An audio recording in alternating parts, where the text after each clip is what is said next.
القرآن لتشقى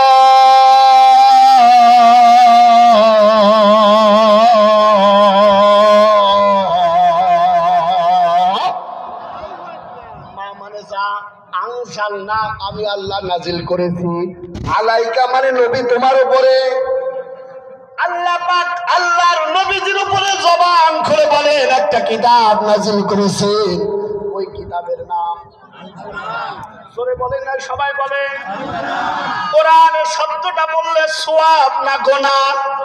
তাহলে এখানে সাতক্ষীরার মাটি আর মানুষ যারা আছে জবান খুলে বলো আল্লাহ নাজিল করেছে যে কিতাব তার নাম আরো জোরে ভাইরা আমার। আমি চিন্তা করেছিলাম কোরআন নাজিল করেছেন আল্লাহ কষ্ট দেওয়ার জন্য নয়, দুঃখ দেওয়ার জন্য নয়, সারাটা জীবন কারাগারে থাকবা এই জন্য নয়।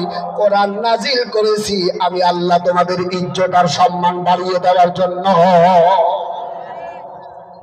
চিন্তা করছিলাম আল্লাহ যদি ইজ্জতই বাড়ায় তাহলে এত আলেমকে কারারুদ্ধ কেন হতে হচ্ছে, আর এত আলেমের রক্ত কেন ঝরতেছে?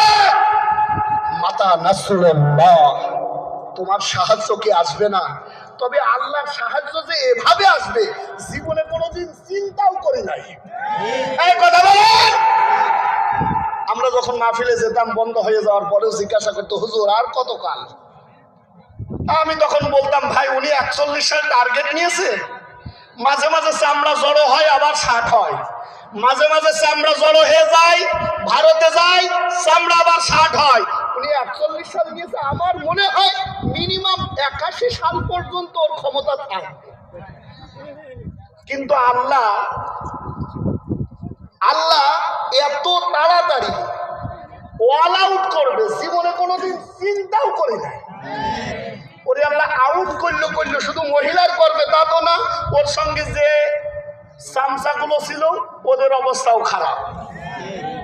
দাঁড়িয়ে চাইছে হেফাজত হতে চাইছে, তারপরেও আল্লাহ ওর চরিত্র ফুটিয়ে দিয়েছে। সুবহানাল্লাহ বলবেন না ভাই?